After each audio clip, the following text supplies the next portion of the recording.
Ja, dis weer sweetheid, hè? Hallo, my naam is Janine van die Kerk van die Radio Kansel.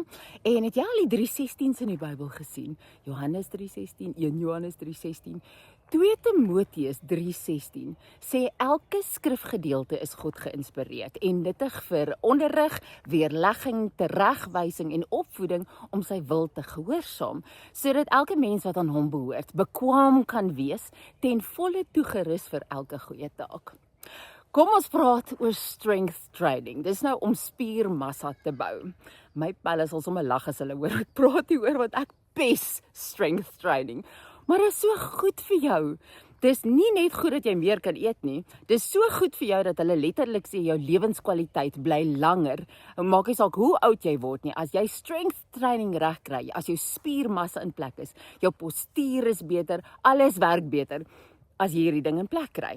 As jy nou wonder wat strength training is, dis as jy die gewigte so optel om jou spiermassa op te bou, of as jy jou eie liggaamsmassa gebruik, sit-ups, push-ups, planks, piece plank, maar anyways, al daai goed. En geestelik is strength training net so belangrik, né? Strength training is soos die woord, ons het nou net gepraat van 2 Timoteus 3:16. Ons het die woord nodig om vir ons te onderrig, om vir ons te sê dit werk en dit werk nie in hierdie lewe. Of ons tereg te wys, as ons beter is om jy te gaan en besig is om aan te jag, kom die woord en sê nee, hierdie is die pad wat jy moet gaan. Jy sal die stem agter jou hoor wat sê, nie links nie, gaan soontoe, Janine van die kerk. Ek het daai woord nodig, elke dag om gewas te word alweer. Die woord is strength training, gebed is strength training. Dis so maklik om te moan om die braaivleisviering by jou vriendinne. Dis moeilik om hierdie ding vir 'n onsigbare God te gee en te vertrou, jou geloof in hierdie God te sit, dat hy iets daaromtrent gaan doen, terug te staan en te wag en eers te reageer as hy vir jou rigting gee. Al daai dinge vat moeite. Dis moeite om te dien. Dis maklik om op die bank te lê.